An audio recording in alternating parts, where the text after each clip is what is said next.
தவமுண்டு தேனுண்டு வண்டிரு கடம்பணியில் நின்றவன் தியானமுண்டாயின் அரசே தியானமுண்டாயின் அரசே நீருண்டு பொழுகின்ற காருண்டு விளைகின்ற நிலமுண்டு பலனும் உண்டு காருண்ட சென்னையில்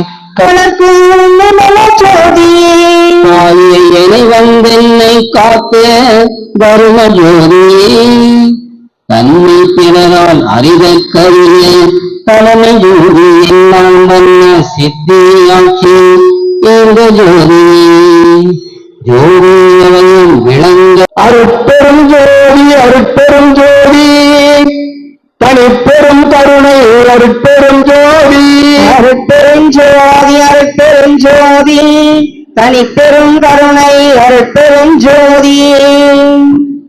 ஆண்டநேய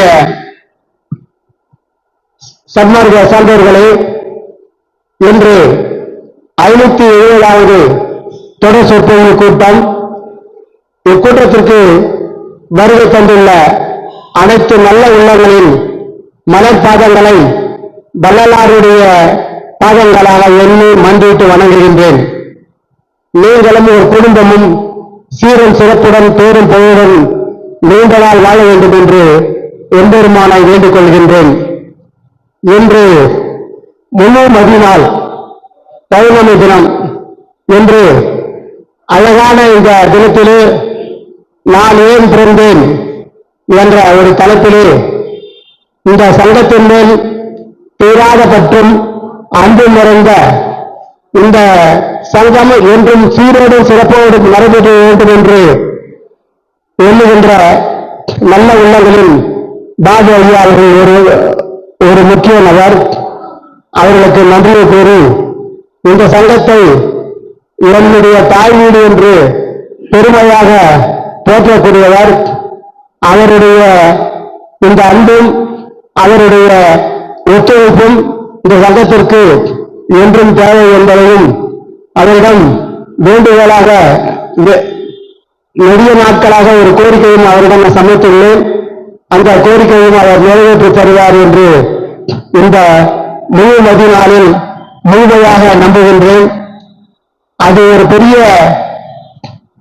தந்தையிடம் மகன் எப்படி கெஞ்சியை வேண்டியை கேட்டுக்கொள்வார்களோ அதுபோல அவரிடம் நான் அன்பாக இந்த ஒரு செயலை இந்த சங்கத்திற்காக நீங்கள் தான் பண்ணி தர வேண்டும், உங்களை விட்டால் வேறு யாரினாலும் முடியாது என்பதை ஆணித்தவரமாக அவருடைய தலையிலே அந்த பணியை சுமத்துகிறேன். அந்த பணி என்னுடைய நீண்ட நாள் ஆகா. அது என்னவென்றால் இந்த திருக்கோயிலிலே ஒரு 4 அடி அளவில் வள்ளலாருடைய வெண்கல சிலை வைக்க வேண்டும் என்று இந்த சிறியன் இந்த ஞாயிறும் கடையனுடைய அர்த்தாசை. ஐயா அவர்களை மன்றிட்டு கேட்டு அதை எப்படியாவது முடித்து வருவார் என்றும் அவர்களுடைய ஆசையும் அவருடைய அன்பும் என்றும் இந்த சங்கத்திற்கு என்று கேட்டுக்கொண்டு ஐயா வருகை தந்ததற்கு நன்றியும் உங்கள் அனைவருக்கும் மீண்டும் ஒருமுறை நன்றி கூறி இன்றைய நிகழ்வை நாம் இசைக்குயில் என்று வர்ணிக்கூடியவர். நான் வருவதற்கு முன்னே இந்த இடத்தில் இந்த அரங்கை சீர் செய்து இந்த அரங்கை பிரகாசம் அளிக்கக்கூடிய அன்பு நபர் SS குமார் ஐயா அவர்கள். அவர் கூட இணையாக ஒத்துழைக்கின்ற கலைவாணி அம்மையார் அவர்களும் அரிபாபு ஐயா அவர்களுக்கு நன்றி கூறி ஐயா அவர்கள் இன்றைய நிகழ்வை சிறப்பாக நடத்தி தருமாறு உங்கள் சார்பாகவும் என் சார்பாகவும் அன்புடன் கேட்டுக்கொள்கின்றேன். அருட்பெரும் ஜோதி அருட்பெரும் ஜோதி தனிப்பெரும் கருணை அருட்பெரும் ஜோதி. இங்கே தொடர் சொற்பொழிவு 510. இங்கே வருகை தந்திருக்கும் அனைத்து நல் உள்ளங்களுக்கும், சன்மார்க்க அன்பர்களுக்கும், சன்மார்க்க பெரியவர்களுக்கும், தலைவர்களுக்கும், சங்கம் சார்ந்தவர்களுக்கும் KK நகர் சங்கத்தின் சார்பாக நன்றி கலந்த வணக்கத்தை தெரிவித்துக் கொண்டு இந்த நிகழ்ச்சி ராஜேந்திரன் ஐயா அவர்கள் துவங்கி வைத்தார்கள். அலங்கரிக்கின்றோம் திருச்சபையதிலே அமர்ந்தருள் ஜோதி கொண்டடி சிறியோமி வலம் பெரும் இரவாக வாழ்வில் வைத்திடவே வாழ்த்துகின்றோம், முன்னர் வணங்கி நிற்கின்றோம். விளங்கியதிருளெல்லாம் விடிந்தது பொழுது இறைந்தன கருதை வேண்டமை தருணம் இளங்குணல் தருணம் என் அருட்பெருஞ்சோதி இளங்குணல் தருணம் என் அருட்பெருஞ்சோதி எம் தந்தையே தாயே சர்க்குருவே இறைவனே திரு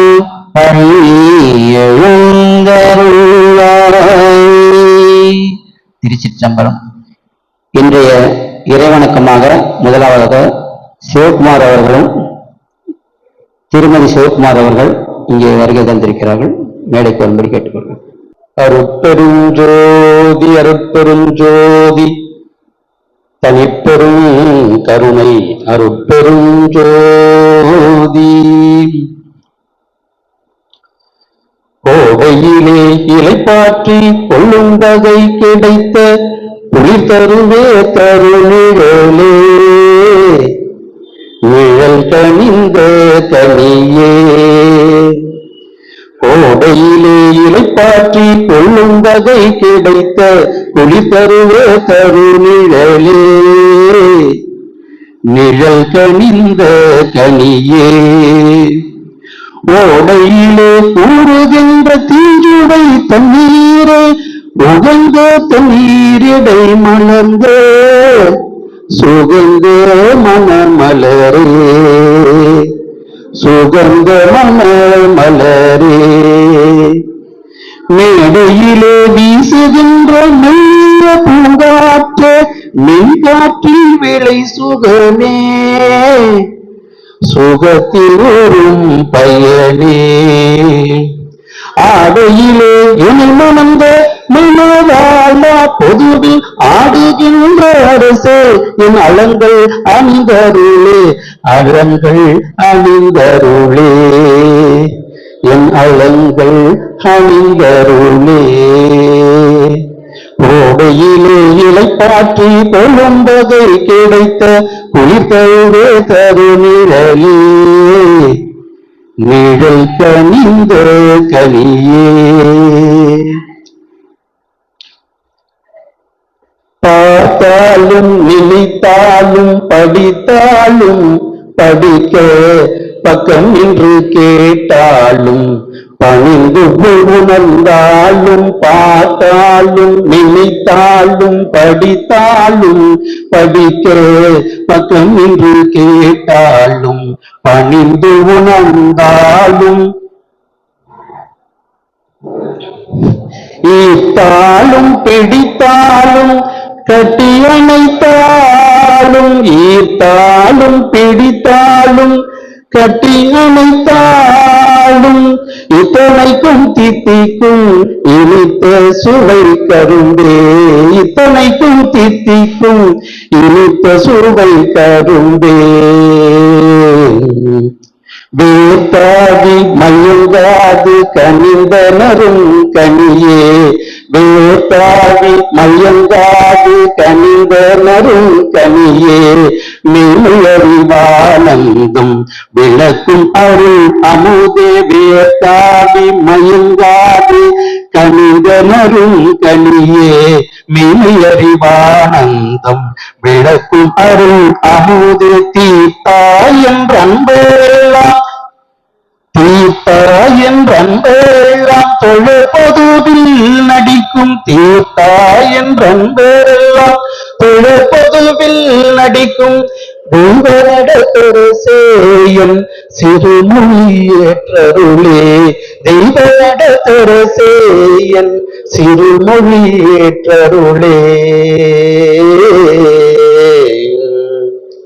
நன்றி.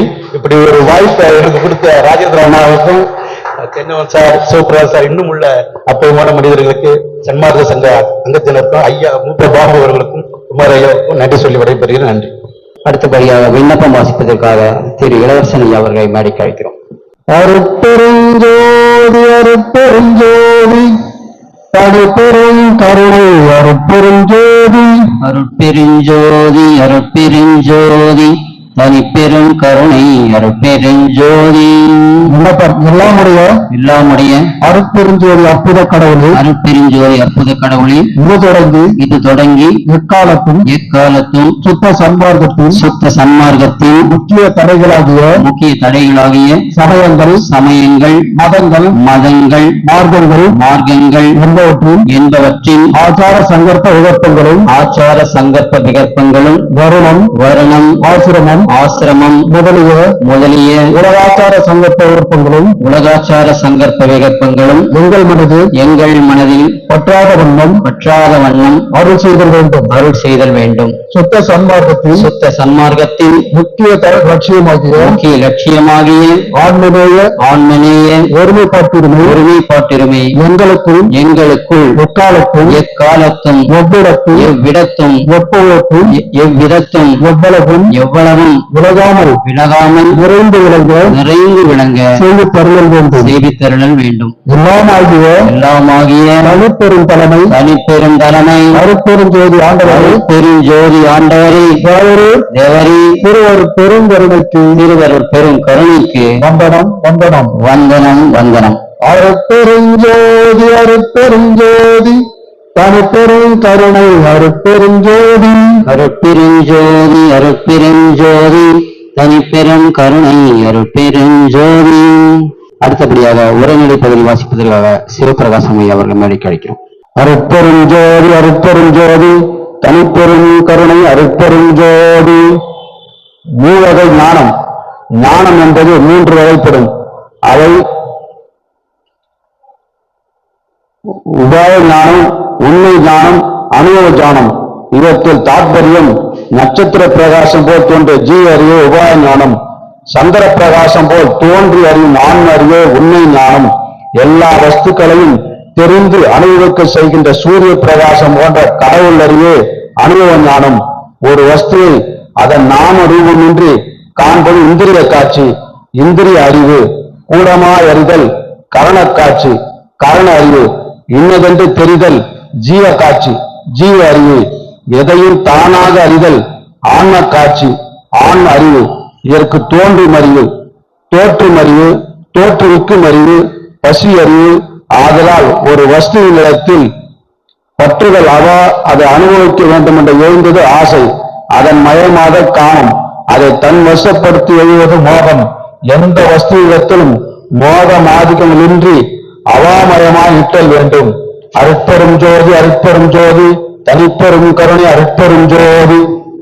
அடுத்தபடியாக நான் ஏன் பிறந்தேன் என்ற தலைப்பிற்காக இங்கே வருகை தந்திருக்கும் மூப்பா பாபு ஐயா அவர்கள் நடைமுறை சன்மார்க்கம் என்ற சங்கத்தை நிறுவி மிகவும் சிறப்பாக நடத்தி கொண்டிருக்கிறார்.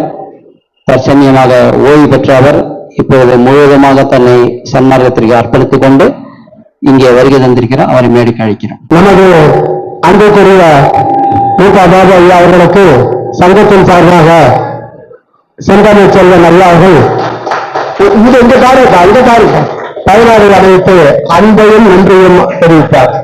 அருட்பெரும் ஜோதி தனிப்பெரும் கருணை அருட்பெரும் ஜோதி.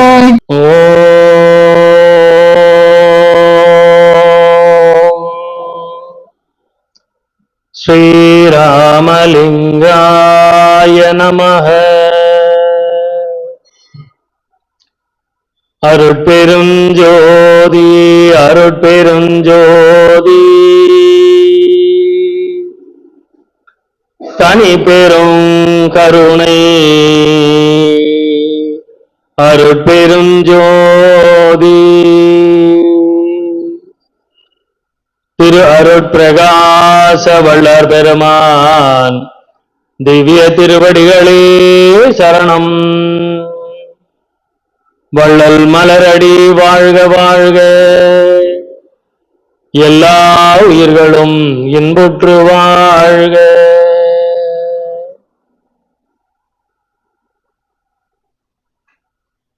அனைவருக்கும் இனிய மாலை வணக்கம்.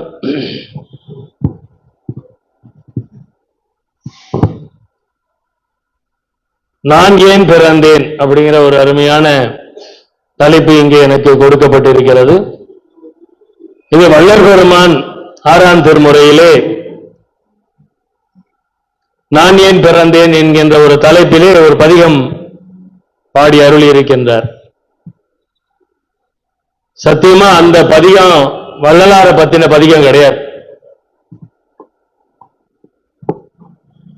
அந்த பதிகத்தை நம்ம படிச்சு பார்த்தோம் அப்படின்னா அதுக்கும் வள்ளலாருடைய வாழ்க்கைக்கும் எந்த விதமான தொடர்பும் இருக்காது.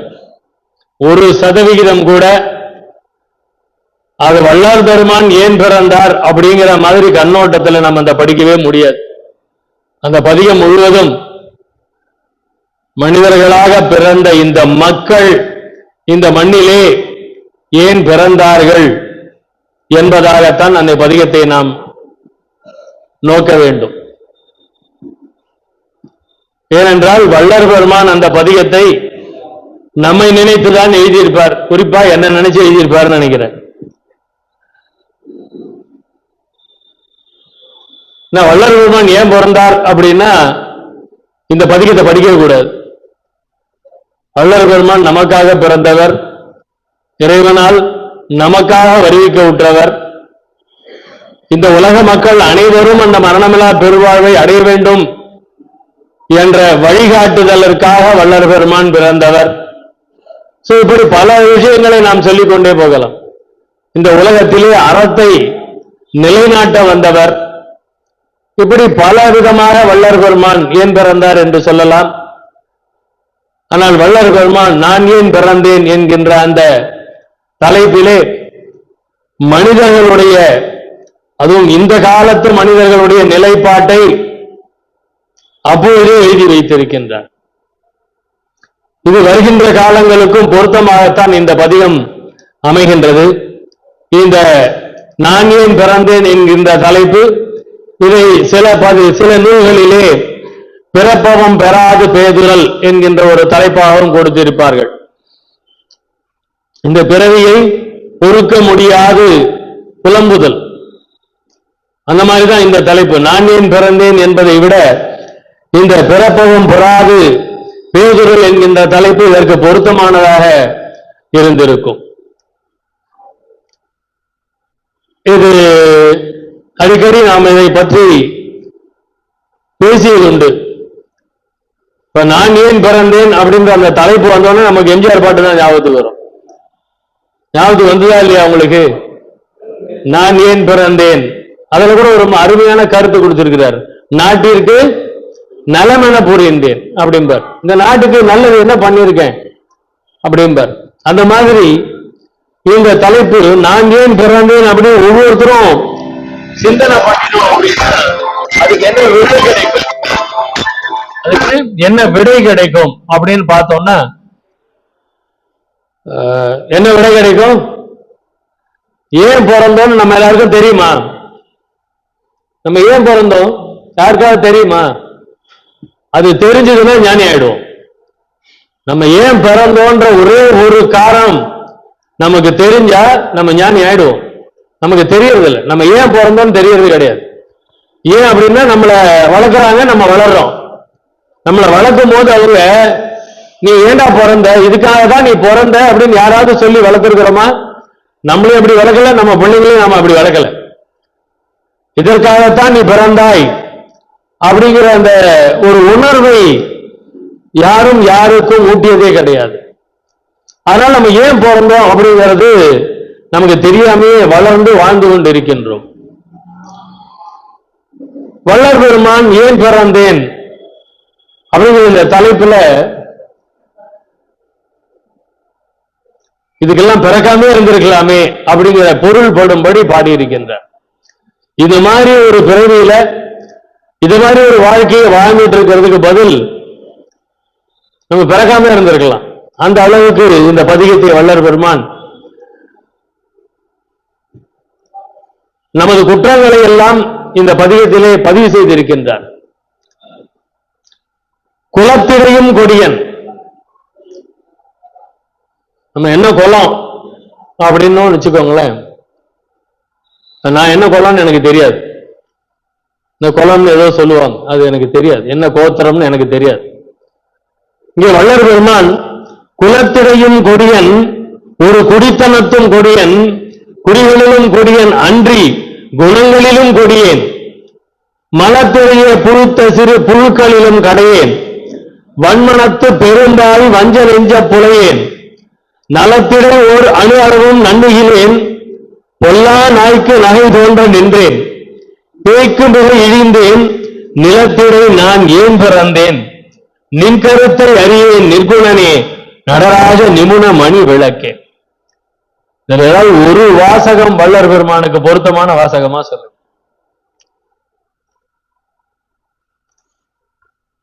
இந்த குலத்திடையும் கொடியேன் அப்படின்னு சொல்லும்போது நம்முடைய இந்த குலம், வாழையடி வாழையென வந்த திருக்கூட்ட மரபினிலே யான் ஒருவன் அன்றோ வகையறியேன் அப்படின்னு பாடுவார். இந்த குலம் என்பது நமது அப்படி அந்த பரம்பரைன்னு வச்சுக்கோங்களேன். அந்த பரம்பரையிலேயே வந்த நான் தான் ரொம்ப கொடியன் அப்படிங்கிறார்.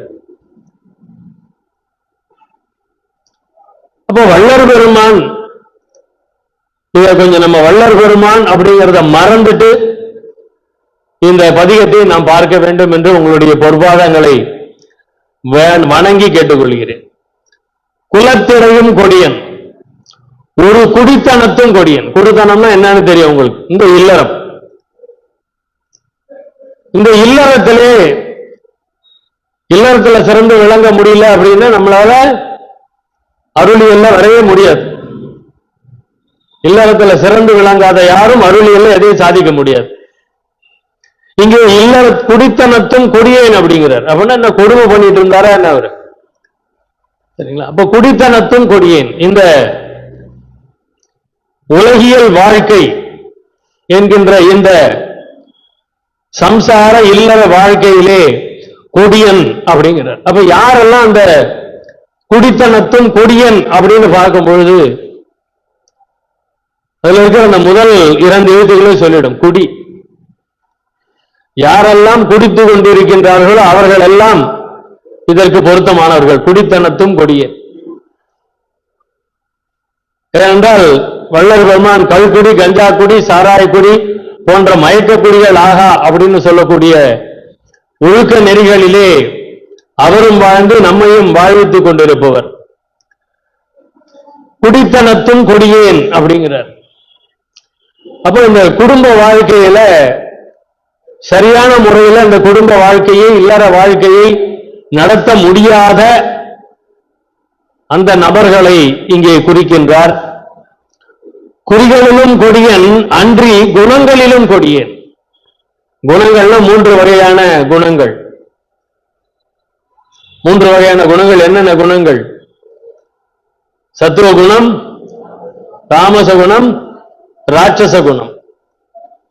இந்த குணங்களிலே கொடியன் அப்படிங்கிறார். கொடியன் அப்படின்னு சொல்லும்போது நம்ம எல்லாம் ராட்சச குணம் தான் ரொம்ப கொடியதுன்னு நினைச்சிட்டு இருக்கிறோம். அதை விட மோசமானது எது? தாமச குணம் தான் ரொம்ப மோசமான குணம். ராட்சச குணம் கூட பரவாயில்ல, ஒரு கோபத்தில் ஒரு கத்திட்டா அது அந்த நிமிஷத்தோடு போயிடும். ஆனா இந்த தாமச குணம் இருக்கு பாருங்க, சத்துவ குணத்துக்கு நம்மளை வரவிடாம பண்ற குணம் எதுன்னா தாமச குணம் தான். அந்த குணங்களிலும் கொடியேன். தாமச குணத்துல யார் இருக்கிறாங்களோ அதை அவர்கள் இங்கே பொருந்துவார்கள். குணங்களிலும் கொடியேன். அப்ப அந்த குணங்களே மோசமானது. ராட்சச குணம் கூட பரவாயில்லன்னு நான் எப்பயாவது தான் கோபத்திலேயே வாழ்ந்துட்டு இருக்கிறோம் 24 மணி நேரமும். நமக்கு கோபம் அதிகமா இருக்கா, ராட்சச குணம் அதிகமா இருக்குதா, தாமச குணம் அதிகமா இருக்குதான்னு யோசிச்சு பாருங்க. என்ன குணம் அதிகமா இருக்குது? காலையில 4 மணிக்கு எழுந்து கொண்டுங்கிறார் வள்ளலார். எப்படி நம்மளுடைய பகல் ஃபுல்லா தூங்கக்கூடாதுங்கிறாரு, ராத்திரி 12 மணிக்கு தான் தூங்கணுங்கிறாரு. இந்த ஒரு பாயிண்ட் போதும் நம்ம என்ன குணத்துல இருக்கிறோம்னு சொல்றதுக்கு இல்லையா? காலையில 4 மணிக்கு எழுந்து ராத்திரி 12 மணிக்கு தான் தூங்கணும், நடுவுல தூங்கக்கூடாது. அப்ப எந்த குணத்துல இருந்தா இது சாத்தியம்? அப்ப இதை தவறினோம் என்றால் நாம் தாமச குணத்திலே இருக்கின்றோம் என்று பொருள் இல்லையா? வன்மனத்து பெரும்பாவி. அது பாருங்க, வன்மனத்து பெரும் பாவி அப்படிங்கிறார். வஞ்ச நெஞ்ச புலையேன். புலையேன் அப்படின்னு போது நம்ம எல்லாருக்கும் ஞான சபையில என்ன எழுதி இருக்கிறாங்கன்னு தெரியும். புலைகளை தவிர்த்தவர் மாத்திரம் உள்ளே வர வேண்டும். அது என்னங்க அர்த்தம்? புலைனா என்ன அர்த்தம்? புலையேன் அப்படிங்கிறார். புலைனா என்ன அர்த்தம்? கொஞ்சம் நீங்களும் கொஞ்சம் அப்படியே எனக்கும் எடுத்து சொன்னீங்கன்னா நல்லா இருக்கும். நான் மட்டுமா ஒன் சைடா பேசிட்டு இருக்கிற மாதிரி இருக்கு. புலை என்ன? சாப்பிடுறவங்க. என்னங்க சொல்லுங்க, எழுந்துலாம் நிக்க வேணாம், அப்படியே சத்தமா சொன்னா போறோம். சுடுகாட்டு காவலன். பரவாயில்ல. புலை அப்படின்னா என்ன? சரி, கொலைன்னா என்ன நமக்கு எல்லாருக்கும் தெரியும் இல்லையா? கொலைனா என்னன்னு எல்லாருக்கும் தெரியும். புலையேன் அப்படின்னா இந்த மாமிசத்தை உயிர் கொலை செய்து அந்த பிண்டத்தை உண்பவர்கள் எல்லாம் புலையர்கள். இந்த புலையர்கள் கூட வள்ளல் பெருமான் ஒரு இடத்துல மன்னிக்கிறாரு. நம்ம புலைகளை தவிர்த்தவர் மாத்திரம் உள்ளே வருக அப்படின்னு சொல்லிட்டு நம்ம எல்லாம் தைரியமா உள்ள போயிட்டு இருக்கிறோம். நம்ம எல்லாம் ஞான சபைக்குள்ள தைரியமா உள்ள போயிட்டு இருக்கிறோம். ஞான சபைக்குள்ள உள்ள போகக்கூடிய ஒரு பெரிய தகுதி என்ன தெரியுமா? கோபத்தை விட்டாதான் ஞான சபைக்குள்ளே போகணும். ஏன்னா இந்த புலை கொலையை விட மோசமானது கோபம்னு ஒரு பாடல்ல பாடுறார். கோபம் எனும் கொலை புலை தலைவனேங்கிறார். கோபம் எனும் கொலை புலை தலைவனே. நம்மளாம் மாமிசம் சாப்பிடாதவனாலே சன்மார்க்கிகள் பேசிட்டு தெரியும். மாமிசம் சாப்பிடாத உடனே, மாமிசத்தை விட்ட உடனே நான் சன்மார்க்கத்துக்கு வந்துட்டேன், மாமிசத்தை விட்டுட்டேன் அப்படின்னு பெருமை நமக்கு. கோபத்தை விட்டவங்க தான் பெருமைப்படவே வேணும். அவங்க தான் சன்மார்க்கத்துக்குள்ளார நுழைஞ்சிருக்கிறாங்கன்னு இல்லையா? அப்புறம் இங்கே வன்மனத்து பெரும்பாவி வஞ்ச நெஞ்ச புலையேன். அந்த புலையேன் அப்படிங்கிறதுக்கு முன்னாடி அவ்வளவு அடைமொழிகள். வன்மனத்து பெரும்பாவி. பாவினாலே என்னன்னு தெரியும் நமக்கு. அதுல பெரும்பாவி அப்படிங்கிறாரு. இதுல வன்மனத்து பெரும்பாவி எவ்வளவு ஆழமா கொண்டு வர்றாரு பாருங்க. சாதாரணமா பாவி அப்படின்னாலே நம்ம கிட்ட சேரக்கூடாது இல்லையா? ஒரு மாப்பிள்ளைய பார்க்க வராங்க பொண்ணு வீட்டுல, மாப்பிள்ளைய பத்தி விசாரிக்கிறாங்க. பாவி, அவன் சரியான பாவி அப்படின்னு சொல்லிட்டா பொண்ணு கொடுப்பாங்களா? இப்ப இங்க வள்ளல் பெருமான் பெரும்பாவி அப்படிங்கிறார். பெரும்பாவினா எங்க? பாவிங்கிற லிஸ்டே நமக்கு புரிய மாட்டேங்குது. பெரும்பாவி. இப்ப நம்ம பேப்பரை திறந்தா அந்த பெரும்பாவிகளை பத்தி தான் பார்ப்போம். அதுலயும் ரீசெண்டா நீங்க பார்த்துட்டு இருந்தீங்கன்னா இந்த வன்மனத்து பெரும்பாவிகள், சின்ன பிள்ளைங்கள் எல்லாம் அதுக்கு மேல சொல்லவே நான் கூசுது. குழந்தைகள், சிறார்கள், தன்னுடைய பெண். அப்ப அவனெல்லாம் என்ன சொல்றது? அதான் இங்க கொடுக்கிறார். அந்த மாதிரி ஆட்கள் இருக்காங்க. வன்மனத்து பெரும்பாவி. நான் சின்ன பிள்ளைல இந்த மாதிரி எல்லாம் ஆளுங்க யாராவது இருக்காங்களான்னு கேட்டெல்லாம் சண்டை போட்டிருக்கேன். அது இப்பதான் கேட்கிற நியூஸ் எல்லாம் பார்க்கும்போது இதுவே கம்மியா இருக்குது. ஐயா திட்டி இருக்கிறதே கம்மியா இருக்கு. தான் பெத்த பொண்ணு அவன் அப்பாவே வந்து எதையாவது பண்றான் அப்படின்னா எப்படிப்பட்ட ஒரு உலகத்துல நம்ம இருக்கிறோம் பாருங்க. வன்மனத்து பெரும்பாவி வஞ்ச நஞ்ச புலையேன். அவ்வளவு அறமொழி அந்த ஆளுக்கு கொடுக்கிறார் வள்ளல். வன்மனத்து பெரும்பாவி வஞ்ச நஞ்ச புலையேன், நலத்திடை ஓர் அணு அளவும் நன்னுகிலேன். ஆக்சுவலா நான் இன்னைக்கு இந்த பாட்டை வந்து மதியானம் படிச்சு பார்த்தேன். 10 பாட்டை நீ மதியானம் தான் இதை படிச்சு பார்த்தேன். ஒரு பாட்டுக்கு விளக்கம் சொல்லணும்னாலே 1 மணி நேரம் ஆகும் போல தோணுச்சுன்னு. ஒவ்வொரு வார்த்தைக்குள்ளாரையும் வள்ளல் பெருமானுடைய பாடல்களை எடுத்து எடுத்து அதற்கு அதை சார்ந்த பாடல்கள் நிறைய ஞாபகத்துக்கு வந்து நோட் பண்ணி வச்சேன். அப்படி வச்சு எடுத்து பார்த்தா ஒரு பாட்டு தான் என்னால பேச முடியும்னு தோணுச்சு. சரி, நம்ம நேரடியா வெளிப்படையான பொருளை மட்டும் பேசிடலான்னு அப்புறம் முடிவு பண்ணிட்டு அந்த பேப்பரை எடுக்கவே இல்லை, அப்படியே வச்சிருக்கேன். ஏன்னா இது வள்ளல் பெருமான் இதுக்கு ஒவ்வொரு வார்த்தைக்கும் பல பாடல்கள் அறிப்பாளர் இருக்கு. இந்த புலையன் அப்படின்னா வள்ளல் பெருமான் கிட்டத்தட்ட ஒரு 70-78 பாட்டு வருது இந்த புலையர்களை பத்தி. ஆனா அந்த புலையர்களுக்கு நம்ம என்ன பண்ணணும்? அன்பு காட்டணும். இதுதான் சன்மார்க்கத்தின் உச்சம். அப்படிப்பட்டவர்களுக்கும் பசி வந்ததுன்னா சாப்பாடு போட்டுரு, அவனை பத்தி கவலையே படாது.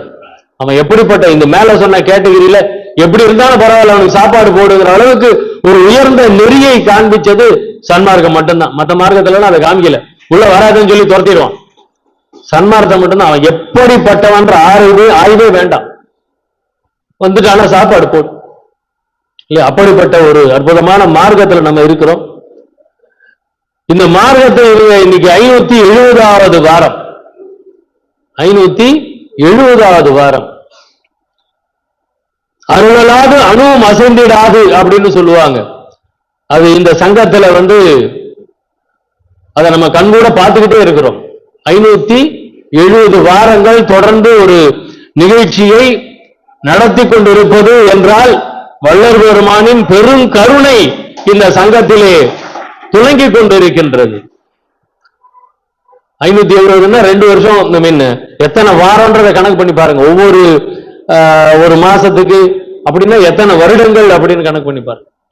அந்த அளவுக்கு இங்கு அருள் அப்படி நிறைந்திருக்கின்ற காரணத்தினால் அவர் இந்த தலைப்பை சொல்லும் போது நான் கொஞ்சம் யோசிச்சேன். இந்த தலைப்பை அப்ப வள்ளலார் ஏன் பிறந்தாருன்னு வேற மாதிரி பேசணும்னு நினைச்சேன். ஐயா இல்ல, நீங்க 6ஆம் திருமுறையில இருந்து எடுத்து சொல்லுங்க அப்படின்னாரு. அப்ப இங்கு வள்ளல் பெருமான் இந்த மனித குலத்திலே பிறந்த மனிதர் அல்லாதவர்களை பற்றி பாடிய பாடல். புறவினத்தார் அப்படின்னா அதுக்கு என்ன விளக்கம்னா இந்த பாடல் எடுத்து சொல்லிடலாம். யாரெல்லாம் புறவினத்தார்? நம்ம புலால் சாப்பிடுறவங்க மட்டும்தான் புறவினத்தார் நினைச்சிட்டு இருக்கிறோம். இல்லவே இல்லை.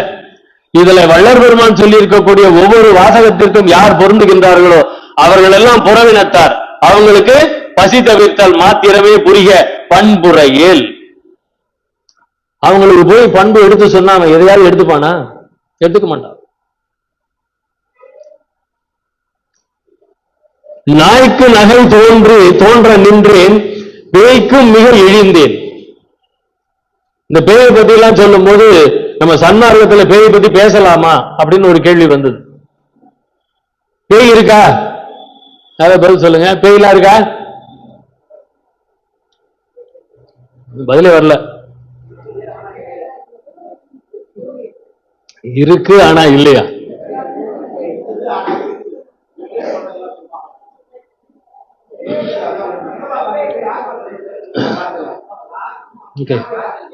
சரி, இருக்கட்டும். இப்ப பேய் இருக்கு அப்படின்னு நம்ம சொல்லுவோம் அப்படின்னா வள்ளல் பெருமான் நிறைய இடங்கள் அந்த பேய்ங்கிற வார்த்தையை பயன்படுத்தி இருக்கிறார். நான் நிறைய நம்ம தேனாம்பேட்டை சங்கத்துல இது ரொம்ப ஆர்குமெண்ட் எல்லாம் நிறைய பண்ணியிருக்கேன். நான் பேய்ங்கிற வார்த்தையை வள்ளல் பெருமான் பயன்படுத்தி இருக்கிறாரு. அப்ப பேய் இல்லைன்னு சொன்னா எப்படி அப்படின்னு நானும் கேட்டிருக்கேன். ஆனா வள்ளல் பெருமான் ஒரே நடையில ஒரு விஷயத்த சொல்றாரு.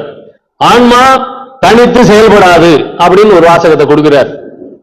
அப்ப ஆன்மா தனித்து செயல்படாது அப்படின்னு சொல்லும் பொழுது ஆன்மா செயல்படுவதற்கு ஒரு உருவம் அவசியமாகின்றது.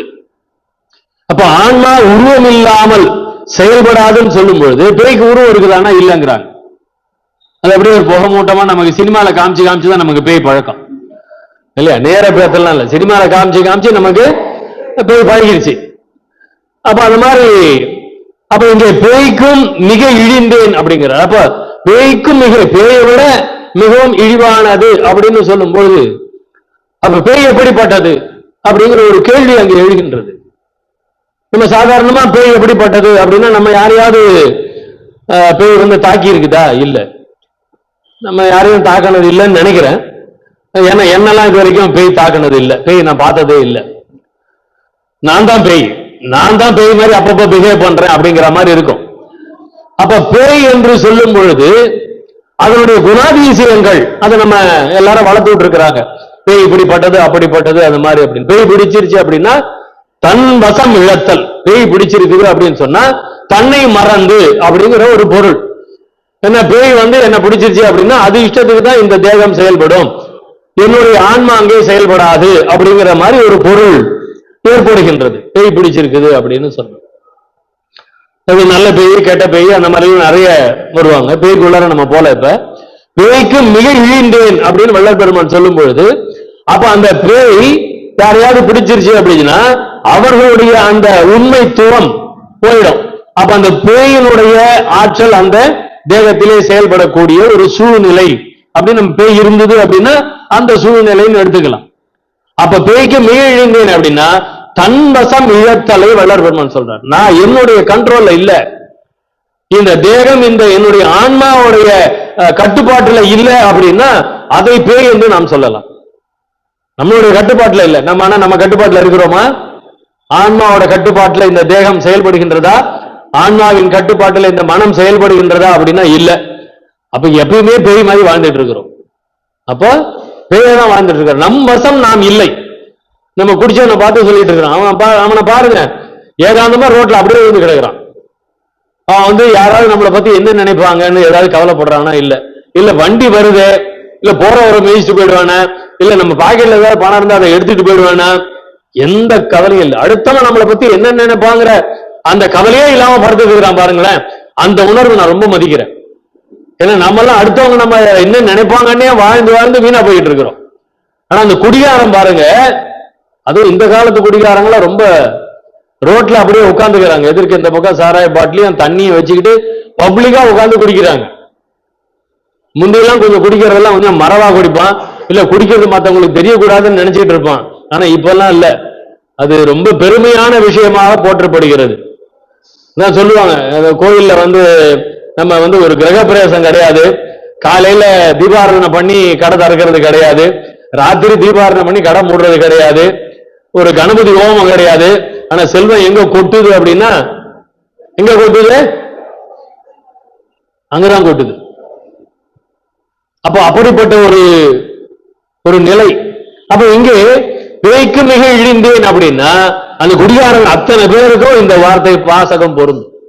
பிழைக்கு மிக இழிந்தவர்கள் குடியாரர்கள் இல்லையா? ஏன்னா அவனால ஒண்ணும் பண்ண முடியாது, அவன் வசம் அவன் இல்லை. அப்ப இந்த பேய்க்கு மிக இழிந்தேன் அப்படின்னு சொல்லும் பொழுது அந்த பேய் அப்படின்னா அது அவ்வளவுதான். மத்த அது வந்து குடிகொண்டுடுச்சு அப்படின்னா அது அவனுடைய தேகத்திலே அவனுடைய ஆன்மா அங்க செயல்படாம போயிருச்சு. அப்ப அந்த சாராயம் உள்ள போயிருச்சு அப்படின்னா அவனுடைய ஆன்மா அங்க செயல்படவே இல்லை, அவ்வளவுதான், போயிட்டான். எதை பத்தி கவலைப்படாம அப்படி போய்கிட்டு இருப்பான்.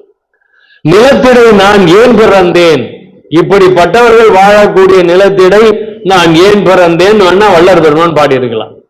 இந்த மாதிரி மக்கள் வாழற நிலத்துல போய் நான் பிறந்துட்டேனே, நான் ஏன் பிறந்தேன், நின் கருத்தை அறியேன் நிர்குணனே, நடராஜ நிபுணமணி விளக்கே. இதுக்குதான் இறைவன் வந்து நிறைய பாட்டை வள்ளல் பெருமான் மூலமா பாட வச்சு வள்ளலார் ஏன் பிறந்தார் அப்படின்றத வள்ளல் பெருமானுக்கு இறைவன் தெளிவுபடுத்தினார்னு சொல்லிக்கலாம்.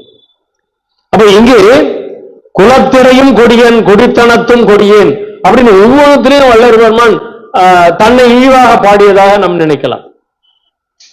ஆனால் இங்கே இந்த குணங்களை வள்ளல் பெருமான் மனித குணங்களை மனிதனுடைய குணங்களை வள்ளல் பெருமான் இங்கே பட்டியல் போட்டு காமிக்கிறார். இப்ப நம்ம எல்லாரும் என்ன நிலையில இருக்கிறோம் அப்படின்னா, விளக்கரியா இருட்டறையில் கவிழ்ந்து கிடந்து அழுது விம்முகின்ற குழவியினும் மிக பெரிதும் சிறியேன் நம்மளுடைய நிலைமை. ஐயா சொல்லுவார், கை விளக்கை பிடித்துக் கொண்டு ஒரு பாழுங்கணத்துல போய் விளையாடுறது எப்படி இருக்கும் இல்லையா? திருவுருப்பான்ற ஒரு பொக்கிஷத்தை நம்ம கையில வச்சுக்கிட்டு நம்மளுடைய உலகியல் வாழ்க்கை அருளியலை சாராமல் பிடித்துக் கொண்டு பாழுங்கணத்துல போய் விளையாடுறது. அதுதான் இங்க விளக்கரியா இருட்டறையில் கவிழ்ந்து கிடந்து அழுது விம்முகின்ற குழவியினும் மிக பெரிதும் சிறியேன். இந்த குழந்தை சின்ன குழந்தைன்னு வச்சுக்கலாம், குழவின்னா ரொம்ப சின்ன குழந்தை. அந்த குழந்தை வெளிச்சம் இல்லாத இருட்டறையில கவுந்து படுத்துக்கிட்டு என்ன அவஸ்தைப்படுமோ, இருட்டறையில குழந்தை கவுந்து படுத்துக்கிட்டு, சின்ன குழந்தை கவுந்து படுத்துக்கிட்டு விம்முகின்ற, அது அழகு அந்த மாதிரி. அப்போ அதை விட சிறியேன் அப்படிங்கிறார். அப்போ என்ன பொருள் அங்க அப்படின்னா, நாம இருட்டறையில கவுந்து படுத்துக்கிட்டு அழுதுட்டு இருக்கிறாள இல்ல, இங்க இந்த இருட்டறையில் விளக்கரியா இருட்டறையில் அப்படின்னா நம்ம கிட்ட இருக்கக்கூடிய அந்த மலங்கள், நம்ம கிட்ட வெளிச்சம் இல்ல, வெளிச்சம் இருந்ததுன்னா அதெல்லாம் போயிடும். வெளிச்சம் ஒரு தீபத்தை ஏற்றி வச்சோன்னா அந்த இடத்துல இருள் நீங்கி விடுகின்றது. ஆனா நமக்கெல்லாம் இருளிலே தான் வாழ்ந்துட்டு இருக்கிறோம். 3 மலங்களோட யாராவது வாழறீங்கன்னு சொன்னா நான் அவங்க காலில் விழுந்துடுறேன். ஒரு மலத்தோட வாழறீங்க அப்படின்னா அவங்களுக்கு கோயில் கட்டி கும்பிடலாம். மலமே இல்லை அப்படின்னா அவங்க சிவம் இல்லையா? அப்ப நம்மளாம் எத்தனை மலங்களோட வாழறோம் அப்படின்னு பார்த்தா, ஆணவம் கண்மம் மாயை மாமாயை திரோதாயி, இந்த 5 மலங்களோடு சேர்ந்து வாழ்ந்துட்டு இருக்கிறோம். பசு நம்மளாம் ஜீவர்கள் சொல்லிக்கிட்டு இருக்கிறோம். ஜீவர்கள் அந்த மாமாயை திரோதாயி என்கின்ற 2 மலங்களும் இல்லாமல் இருக்க வேண்டும். ஆனா அது மாதிரி நம்ம நிறைய பேரை பார்க்க முடியறது இல்லை. இப்ப இந்த ஆணவ மாயை கண்மம்ல அந்த கண்மம் மாயை நீங்கிச்சுன்னா அவங்க ஆணவம் மட்டும் இருக்குது அப்படின்னு சொன்னா அவங்க இந்த ஆணவம் மட்டும் இருக்கிறவங்களுக்கு என்ன பேரு ஏதாவது தெரியுமா? ஐயா சொல்றாரு விஞ்ஞான கலர். ஒரு மலம் ஆணவம் என்கின்ற அந்த ஒரு மலம் இருப்பவர்களுக்கு பெயர் விஞ்ஞான கலர்.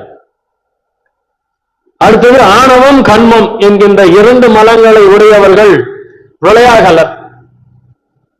ஆணவம் மாயை கண்மம் என்கின்ற ஆணவம் கண்மம் மாயை அப்படிங்கிற இந்த மூன்று மலங்களை உடையவர்கள் சகலர். அதுக்கு மேல ஐயா சொல்லவே வேணான்னு விட்டுட்டார். ஏன்னா அதுக்கு மேல 5 மலங்கள் இருந்துச்சு அப்படின்னா நம்ம சகலர் நிலைக்கு கூட வரலன்னு அர்த்தம் இல்லையா? அப்ப இங்க விளக்கரியா இருட்டறையில் அப்படின்னா பசுக்களாக நாம் வாழ்ந்து கொண்டிருக்கக்கூடிய அந்த காலம் எல்லாம் நாம் இருட்டறையில் இருந்து கொண்டிருக்கின்றோம் என்று பொருள். இந்த மாமாயை திரோதாயி, மாமாயை அப்படின்னா ஒண்ணும் இல்ல, மாயைனா இப்ப நம்ம ஒரு சொந்த வீடு வேணும்னு நினைச்சுக்கிறது மாயைன்னு வச்சுக்கலாம். இந்த மாமாயை அப்படிங்கிறது என்ன? இந்த ஊர்ல ஒரு வீடு வச்சுக்கலாம், இன்னும் 4-5 இடங்கள்ல இடம் வாங்கி போடலாம் அப்படின்னு நினைச்சுக்கிட்டு அதுக்காக உழைச்சோம்னா அதுக்கு பேரு மாமாயை. அந்த மாமாயை அப்படிங்கிறது இருந்தது அப்படின்னா நம்மளால எப்படி அருளியலுக்குள்ளார உழையவே முடியாது. அதனாலதான் ஐயா சகலர், பிரளயாகலர், விஞ்ஞானகலர் அப்படின்னு கொடுக்கும்போது அந்த 3 மலங்களை மட்டும் அடிப்படையாக வைத்து வள்ளல் பெருமான் அதை சொல்லுகின்றார். இங்கு விளக்கரியா இருட்டறையில் கவிழ்ந்து கிடந்து அழுது. இந்த கவிழ்ந்து கிடந்து அப்படின்னா நாமெல்லாம் மல்லாண்டு படுத்துக்கிட்டு இருந்தா உடனே எந்திரிச்சிருவோம். கவிழ்ந்து படுத்துக்கிட்டு இருந்தா குழந்தைங்க கொஞ்சம் எவ்வளவு கஷ்டப்படும் இல்லையா? ஆனா இந்த சின்ன சின்ன பூச்சிகள் எல்லாம் பாத்தீங்க அப்படின்னா அது மல்லாந்து விழுந்துச்சுன்னா அதால எழுந்துக்க முடியாது. பார்த்திருக்கீங்களா? அது கவுந்தாதான் அதை திரும்பி அதால எழுந்து படக்க முடியும், நடக்க முடியும். அது மல்லாந்து விழுந்துச்சுன்னா செத்தே போயிடும், அவ்வளவுதான். அதால திரும்பவே முடியாது. அப்ப அதுதான் எனக்கு ஞாபகத்துக்கு வந்து இந்த பாட்டை படிக்கும்போது அந்த ஒரு கரப்பாம்பூச்சி நீங்க மல்லாக்க போட்டீங்கன்னா செத்துரும், அவ்வளவுதான். அதால திரும்பி சில நிலைக்கு வரவே முடியாது. அப்ப இங்கே நம்ம எல்லாரும் அந்த மாதிரிதான் இருக்கிறோம். அதனால்தான் நம்ம எல்லாரும் மரணத்தை சந்தித்துக் கொண்டிருக்கின்றோம் என்றால் நாம இன்னும் அந்த விளக்கரியா இருட்டறையில் இருந்து கொண்டு இருக்கின்றோம் என்பதுதான் பொருள். சன்மார்க்கத்தில் இருந்துகிட்டே நாம இந்த நிலையில இருந்தா மற்ற மார்க்கத்தில் இருக்கிறவங்களை பத்தி எல்லாம் யோசிச்சு பாருங்க. விளக்கரியா துயர்கடையில் விழுந்து நெடுங்காலம் அலைந்து மெலிந்த துரும்பதனின் மிக துரும்பேன். அளக்கரியா துயர்கடலில் இப்ப நம்ம எல்லாம் துன்பம் ஒன்றே துணிந்தறிந்தேன் சூதறிந்தீர் வாதறிந்தீர் அப்படிம்பார் ஐயா. துன்பம் ஒன்றே துணிந்தறிந்தீர் சூதறிந்தீர் வாதறிந்தீர் தூய்மை அறிந்தீரே. தூய்மை என்னன்னு தெரிஞ்சுக்கலையே, அதான் இங்க அளக்கரியா துயர்கடையில். நம்மளோட துயரங்கள் எல்லாம் அளக்க முடியுதா? ஒவ்வொரு நாளும் ஒவ்வொரு துயரம். நெடுங்காலம் அலைந்து நெடுங்காலம் அப்படின்னு சொன்னா நம்மளுடைய பிறவிகள் எல்லாம் எடுத்துக்கலாம். இப்ப எனக்கு நெடுங்காலம் அப்படின்னு சொல்லும் போது இந்த 60 வயசு எனக்கு பெரிய நெடுங்காலமா தான் இருக்கு. 60 வயசு ஆயிருச்சு அப்படின்னா உடனே என்ன ஆச்சு? நம்ம இப்ப யாராவது இறந்து போயிட்டாங்கன்னா எவ்வளவு வயசுன்னு கேட்போம். அவங்க ஒரு 30 வயசு 40 வயசு சொன்னா அச்சோ அதுக்குள்ள இறந்துட்டாங்களாம். ஒரு 85 வயசு அப்படின்னு சொல்லி காதல் வந்துச்சுன்னா 85 வயசா பரவாயில்ல. இப்ப 85 வயசு ஆயிடுச்சுன்னா செத்து போயிடலாம் நம்மளே முடிவு பண்ணிட்டோம். 85 வயசு அப்படின்னா சின்ன வயசுல செத்து போயிட்டாங்களேன்னு யாராவது சொல்றோமா? யாராவது சொல்லி கேள்விப்பட்டிருக்கீங்களா? ஒரு 85 வயசுல ஒருத்தர் இறந்து போறாரு அப்படின்னா ஐயோ சின்ன வயசுலயே செத்து போயிட்டாரு அப்படின்னு சொன்னா சிரிக்கிறான். சிரிப்பானா மாட்டானா? 30 வயசுலயே செத்து போயிட்டா ஐயோ சின்ன வயசுலயே செத்து போயிட்டானே அப்படிமா. அப்ப நாம ஒரு அளவுகோலை நம்ம வச்சுக்கிறோம். இந்த வயசு ஆயிடுச்சு அப்படின்னா ஓகே ரைட். இப்ப எனக்கு 60 வயசு ஆயிடுச்சு அப்படின்னா சரி ஓகே டிக்கெட் வாங்கி இருக்குது, ரிசர்வ் பண்ணி இருக்கிறாரு, ட்ரெயின் வரணும்னு வெயிட் பண்ணும், அவ்வளவுதான். அப்படி நம்மளே முடிவு பண்ணிக்கிறோம். 80 வயசு ஆயிடுச்சுன்னா அடுத்த ஸ்டேஷனுக்கு ட்ரெயின் வந்துருச்சு, அங்கிருந்து கிளம்பி இங்க வரணும், அவ்வளவுதான். நம்ம முடிவு பண்ணிடுறோம். ஏன்னா நம்மளுடைய வாழ்க்கையை நம்மளுடைய அந்த மாதிரி ஒரு திட்டத்தோட தான் நம்ம வாழ்க்கையை வாழ்ந்துட்டு இருக்கிறோம். குழந்தை பிறந்துருச்சு, அதை படிக்க வைக்கணும், அது உத்தியோகம் போகணும், அது கல்யாணம் பண்ணி வைக்கணும், அதுக்கு குழந்தை பிறந்து பெற்றுக்கணும், அந்த குழந்தைகளெல்லாம் பார்த்துட்டு நம்ம நிம்மதியா போய் சேரணும். இவ்வளவு நம்மளோட குறிக்கோளே. இந்த குறிக்கோளாக இருந்தாங்கலாம் பார்த்து வள்ளல் பெருமான் ஏன் பிறந்தீங்கன்னு கேட்கிறார். எதுக்கியா பிறந்தீங்க? விலங்கினங்கள் கூட என்ன பண்ணுது? பிறகுது, வாழுது, என்ன பிறகு சாப்பிடுது, தூங்குது, என்ன பிறகு பண்ணுது, செத்து போகுது, முடிஞ்சு போச்சு. நம்மளும் அதே மாதிரிதான் இருந்தோம் அப்படின்னா அதுக்கு நமக்கு என்ன வித்தியாசம்? ஆனா நம்ம 6 அறிவு படைத்தவர், பகுத்தறிவாதி அப்படின்னு நம்ம பெருமை மட்டும் பேசிக்கிறோம். உலக பிறப்பிலேயே உயர்ந்த பிறகு இந்த மனித பிறவிதான் பேசிக்கிறோம். வள்ளல் பெருமான் நம்மளை காரி துப்புறார். வள்ளல் பெருமான் அப்படி அப்படி நிறைய பாடல்கள் இருக்கு. அந்த பாடெல்லாம் படிச்சா அப்படியே நாக்க குடிக்கிட்டு சாகலாம் போல பாடல்கள் அறுப்பால நிறைய இருக்கு. இறைவனை எவ்வளவு புகழ்ந்து பேசி இருக்கிறாரோ மனிதர்களை அவ்வளவு தாழ்த்தியும் பேசி இருக்கிறார். ஏன்னா அப்படிப்பட்ட மனிதர்கள் வாழ்ந்து கொண்டு இருக்கிறார்கள். இப்ப நம்ம பார்க்கிறோம். அப்ப இந்த பாடல் மூலமாக வள்ளல் பெருமான் என்ன சொல்றார் அப்படின்னு யோசிச்சு பார்த்தா,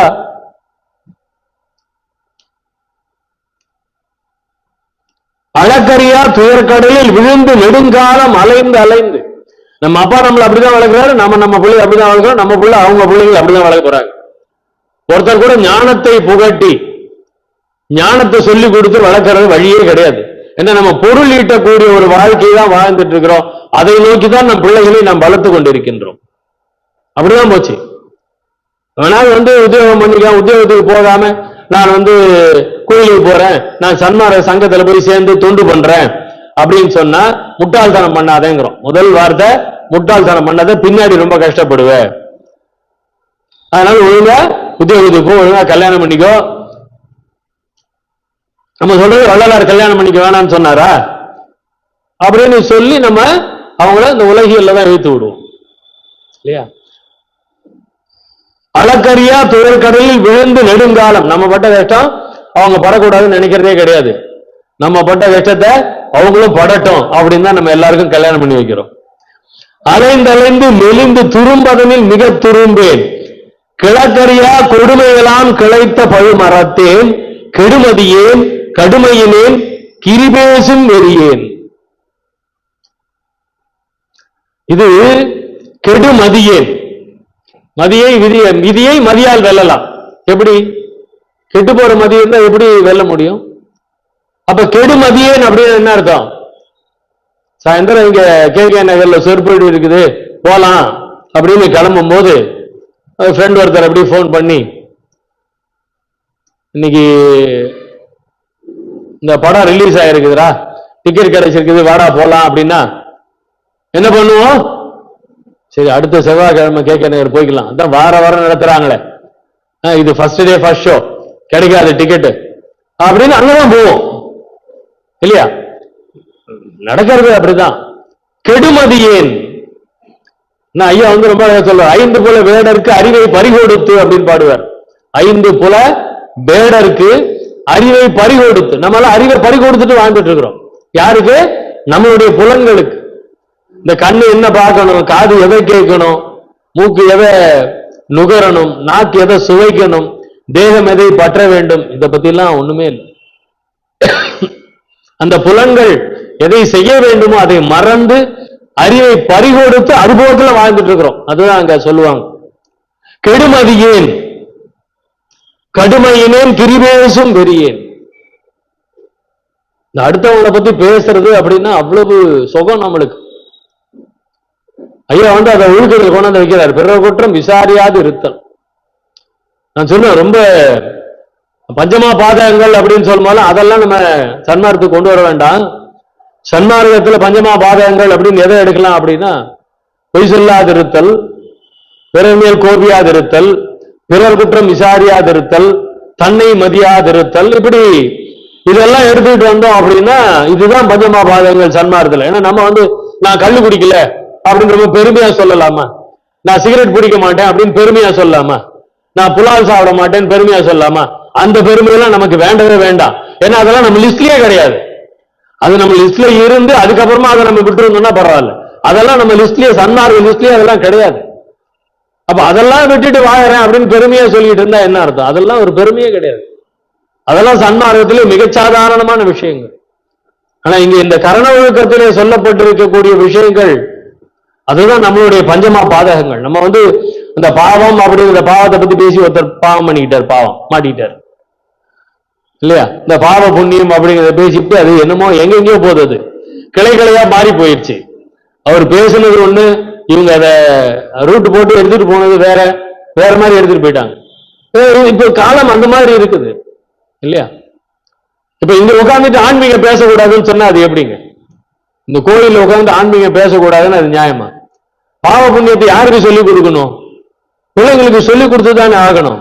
அப்படி சொல்லிக் கொடுக்கலன்னா அந்த பிள்ளைகள் என்ன ஆகும் இல்லையா? அப்போ அது மாதிரி அது அவர் வந்து அந்த பாவ புண்ணியங்கள் அவர் என்ன தப்பு பண்ணார்னா வள்ளலார் எப்படி சொல்லிட்டாருன்னு சொல்லிவிட்டார். அது அவருக்கு வள்ளலாரை பத்தி தெரியல, அருட்பாவை முழுசா படிக்கல. அதனால வள்ளலார் வந்து பாவம் பண்ணவங்க எல்லாம் இப்படி பிறந்துருவாங்க அப்படின்னு வள்ளலாரன் சொல்லி இருக்கிறாருன்னு சொல்லி மாட்டிக்கிட்டார். அவ்வளவுதான் பிரச்சனை. கொஞ்சம் ஆர்வ கோளாறு, வேற ஒண்ணும் இல்லை. சோ அந்த மாதிரி இப்ப அவங்களாம் எப்படி அப்படின்னா நம்ம சொல்ல அனுபவம் நம்மளுடைய சன்மார்க்கத்துக்கு உள்ளார கொஞ்சம் நுழைவில்லைன்னு அர்த்தம்.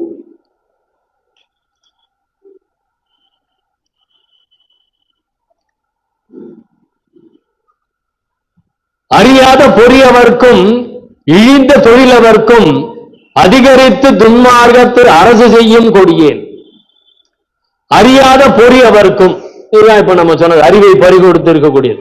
அறியாத பொறியவர்க்கும், நம்முடைய இந்த பஞ்சபூதங்கள், இந்த பஞ்ச புலன்கள், இதை பத்தி நம்ம தெரிஞ்சுக்கிறது கிடையாது. இப்ப இந்த கண்ணு அப்படின்னா இந்த கண்ணு எதை பார்க்கணும், காது எதை கேட்கணும், இதெல்லாம் எதுவுமே தெரிஞ்சுக்கிறது யாரு?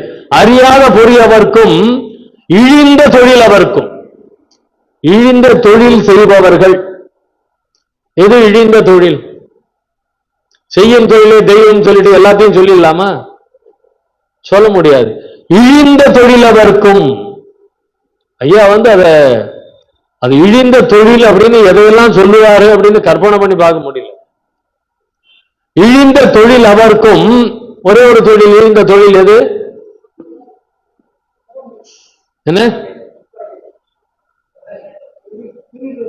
திருட்டு, ஓகே, கொலை, இது எல்லாத்துக்கும் அடிப்படை எது? அவ்வளவுதான். நம்ம தெருவுக்கு தெரு வச்சுட்டு இருக்கிறோம். அந்த கடையோட ஓனரை யாராவது நம்ம இழிவா பாக்குறோமா? பாக்குறதே இல்லை. இழிந்த தொழில் அவர்க்கும் அப்படின்னா சாராய கம்பெனி நடத்துறவங்க அத்தனை பேரும் இழிந்த தொழில் செய்பவர்கள். இந்த சாராய கடையை யாரெல்லாம் வாடகை எடுத்து விட்டுட்டு இருக்கிறாங்களோ அவங்க எல்லாம், அந்த இடத்த வாடகைக்கு கொடுக்கிறவங்க முதற்கொண்டு அவங்க அத்தனை பேரும் இழிந்த தொழில் செய்பவர்கள். அவங்களுக்கு நான் மன்னிப்பே கிடையாது. குடிக்கிறவனை விட இவனுக்கு பாவம் ஜாஸ்தி. அந்த இழிந்த தொழில் அவருக்கும்னா வேற எதுவுமே என்னால சிந்திக்க முடியல. ஏன்னா அந்த ஒரு தொழில் உலகத்தையே நாசப்படுத்தி கொண்டிருக்கிறது இல்லையா? அதுக்கப்புறமா தான் மாமிச கடை அப்படிங்கிறது கூட அதுக்கு அப்புறம் தான் வருது. இது இந்த புகைக்குடி, கஞ்சா குடி, சாராயக்குடி அப்படிம்பார் வள்ளல் பெருமான். அப்ப அந்த மூன்றும் செய்பவர்கள் எல்லாம் இந்த இழிந்த தொழில் செய்பவர்கள். இழிந்த தொழில் அவர்க்கும் அதிகரித்து துன்மார்க்கத்து அரசு செய்யும் கொடியேன். இதையெல்லாம் விட மோசமான துன்மார்க்கத்தை அரசு செய்யும் கொடியேன் அப்படிங்கிறார். அது யாரா இருக்கும்னு நீங்களே தெரிஞ்சுக்கலாம். துன்மார்க்க அரசு, கருணையில்ல ஆட்சி கடிந்தொழிக அருள் நயந்த நன்மார்கள் ஆளுக அப்படிங்கிறது வள்ளலாருடைய வாக்கு. அருள் நயந்த நன்மார்கள் ஆட்சி புரிய வேண்டும். வேற எது வந்தாலும் அது துன்மார்க்கத்து அரசு செய்யும் கொடியேன். அவரோட எக்ஸாஜரேஷன், வள்ளல் பெருமானுடைய இந்த கற்பனை எங்க போகுது அப்படின்னா, ஒரு மனிதனை எப்படி வர்ணிக்கின்றார் அப்படின்னு சொல்லும்போது, அப்படி துன்மார்க்கத்தை அரசாட்சி செய்யக்கூடியவர்கள், இழிந்த தொழில் பண்றவங்க தான் துன்மார்க்க அரசு நடத்துபவர்களாக இருக்க முடியும் இல்லையா? குறியாத கொடும்பாவ சுமை சுமக்கும் திறத்தேன். கொல்லாமை என்பதை ஓர் குறிப்பாலும் குறியேன். கொல்லாமை என்பதை ஓர் குறிப்பாலும் குறியேன். கொல்லாமை என்பதை ஓர் குறிப்பாலும் குறியேன் அப்படிங்கிறார். இந்த விரதம்னு சொல்லும் போது என்னென்னமோ விரதம் வச்சுட்டு இருக்கிறோம். ஆனா எது விரதமாக இருக்க வேண்டும்? கொல்லா விரதமே விரதம்னு வழியா சொல்லுவாங்க. ஆனா இங்க கொல்லாமை என்பதை ஓர் குறிப்பாலும் குறியேன். இந்த புலால் உண்பவர்கள் எல்லாம் இந்த கேட்டகரி, இந்த மாமிச கடை வச்சுட்டு இருக்கிறவங்க எல்லாம் இந்த கேட்டகரி. அப்ப அவர்கள் எல்லாம் இந்த சன்மார்க்கத்துக்கு உரியவர்கள் அல்ல, சன்மார்க்கத்துக்கு உரியவர்கள், உகந்தவர்கள் அல்ல. சரியாத மனக்கடையேன் தீமைகளாம் உடையேன். ஐயா விண்ணப்ப கல்வி கூட சொல்லுவாங்க, 8 திசையில் இருக்கிறவங்களுக்கும் கோபம் எவ்வளவு வேணாலும் கொடுக்கறது என்கிட்ட ஸ்டாக் இருக்கும்பார். எல்லா 8 திசையில் இருக்கிறவங்களுக்கும் எவ்வளவு தீமை வேணும்னாலும் கொடுக்கறது என்கிட்ட ஸ்டாக் இருக்குதும்பார். அந்த மாதிரி தீமைகளாம் உடையேன், சினத்தாலும் மதத்தாலும் செறிந்த புகழ் அணையேன். சினத்தாலும் மதத்தாலும், இந்த மதம் அப்படின்னு சொல்லும் பொழுது அது சினத்தோட உச்சகட்டம். அது மதம். எரியாத புவியிடை நான் ஏன் பிறந்தேன், உந்தன் இதயம் அறியேன், மன்றில் இனித்த நடத்திறையே. ரொம்ப அருமையான ஒரு பதிகம் இது. நம்மளுடைய நிலையை ஒரு வழியில சொல்லுவார், ஏறுகின்றேன் என மதித்தே இறங்குகின்ற கடையே. நம்மளாம் சன்மார்க்கத்துல முன்னேறிட்டு இருக்கிறோம் நினைப்பு தான். சன்மார்க்கத்துல முன்னேறிட்டு இருக்காங்க. எத்தனை வருஷமா சன்மார்க்கத்தில் இருக்கீங்க அப்படின்னா, நான் பிறந்ததுலேருந்தே சன்மார்க்கி நான் சொல்லுவேன். பிறந்ததுலேருந்தே சன்மார்க்கி. ஆனா என்ன பார்த்தா அப்படியே இருக்கு. ஏறுகின்றேன் என மதித்தே இறங்குகின்ற கடை. அப்படியே ஒரு ஜான் ஏறுனா முழம் சறுக்குன்னு தான் சொல்லுவாங்க. நமக்கு முழம்லாம் சறுக்கிறது இல்லை, மீட்டர் மீட்டரா சறுக்குது. ஒரு ஒரு கொள்கையை இன்னைக்கு கடைபிடிக்கணும்னு நினைச்சா அன்னைக்குதான் அந்த கொள்கையை மீறக்கூடிய எல்லா விஷயங்களும் நடக்குது இல்லையா? அப்ப அந்த மாதிரி ஏன் அப்படின்னா, இனித்த பழச்சாறு பிடித்து இழிந்த மலங்கொள்ளும் ஓர் இழிவிலங்கில் இழிந்து நின்றேன். அதுதான் இங்க காரணம். நல்லா எல்லாத்தையும் ஜூஸ் போட்டு கொண்டாந்து இங்க கேட்க கொடுத்தா கூட இல்ல இல்ல வேண்டாம், எனக்கு இதெல்லாம் சரிப்பட்டு வராது அப்படின்னு சொல்லிட்டு அதை எடை கொடுக்கிறாரு பாருங்க. ஈத்த மலங்களும் ஓர் விலங்கில் இழிந்து நின்றேன்.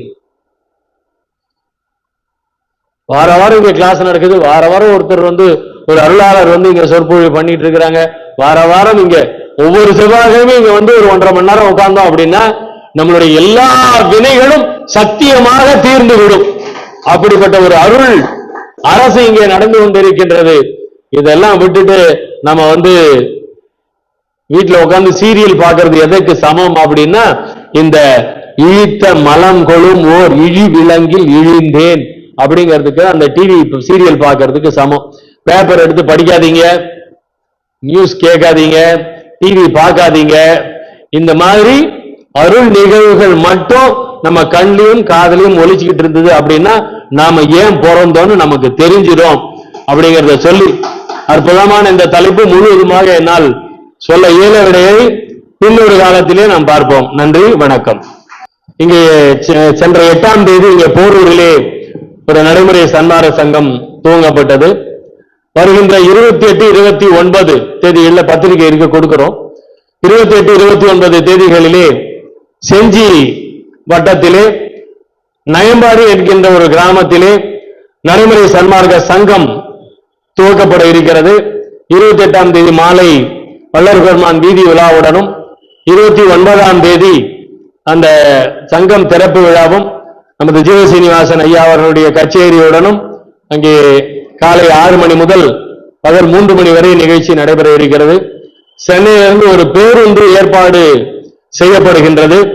இங்கே 28ஆம் தேதி பகல் 1 மணி அல்லது 1:30 மணிக்கு திருவொற்றியூரிலே கிளம்பி இங்கே அசோக் பில்லர்ல ஒரு ஸ்டாப்பிங் போடலாம் அப்படின்னு இருக்கிறோம்.